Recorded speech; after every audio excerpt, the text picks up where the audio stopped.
నా యందు నిలిచి ఉండుడి, మీ యందు నేనును నిలిచి ఉందును. Stay join to me and I will stay join to you. Praise the lord. Yesu ప్రభుల వారే మనతో చెప్తున్న మాట, నేను నిజమైన ద్రాక్షవల్లిని, నా తండ్రి వ్యవసాయకుడు. నాలో ఫలింపని ప్రతి తీగను నేను తీసి పారవేయుదును. మీరు బహుగా ఫలించుట వలన నా తండ్రి మహిమపరచబడతాడు. మీరు దీవించబడాలని, మీరు ఆశీర్వదించబడాలని, మీరు వృద్ధిలోకి రావాలని, మీ సమస్యలు పోవాలని, మీ శోధనకరమైన పరిస్థితులన్నిటి నుంచి కూడా విడుదల పొందాలని దేవుడు ఎంతగానో ఆశపడుతున్నాడు.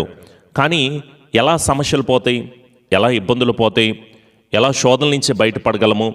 వాక్యమేమో ఆకాశ పక్షులు చూడండి, అవి విత్తవు, కోయవు, కొట్టలో కూర్చుకొనవు, కానీ దేవుడు వాటిని పోషిస్తున్నాడు, వాటికంటే శ్రేష్ఠులు కాదా అన్న మాట కనిపిస్తుంది. తీరా చూస్తే మనమేమో దుఃఖంలోనే ఉంటున్నాం, బాధలోనే ఉంటున్నాం, కలవరంలోనే ఉంటున్నాం, శోధనలోనే ఉంటున్నాం. ఈ పరిస్థితి నుంచి బయటపడదా, ఈ ఇబ్బందులో నుంచి నేను బయటపడినా, ఆర్థికపరమైన సమస్యలు, రోగ సమస్యలు, ఇల్లు కట్టుకునే విషయము, కుటుంబ పరిస్థితులు, స్ట్రగుల్స్ గుండా నీ ఫ్యామిలీ అంతా వెళ్తూ ఉంటుంటే మరి నువ్వు ఎలా దీవించబడతావు? అందుకే మనందరితో ఆయన చెప్తున్న మాట, ముందుగా మీకున్న బాధను పక్కన పెట్టి మీరు ఆయన్ని వెంబడించడం నేర్చుకోండి, మీరు ఆయన యందు నిలిచి ఉండడం నేర్చుకోండి.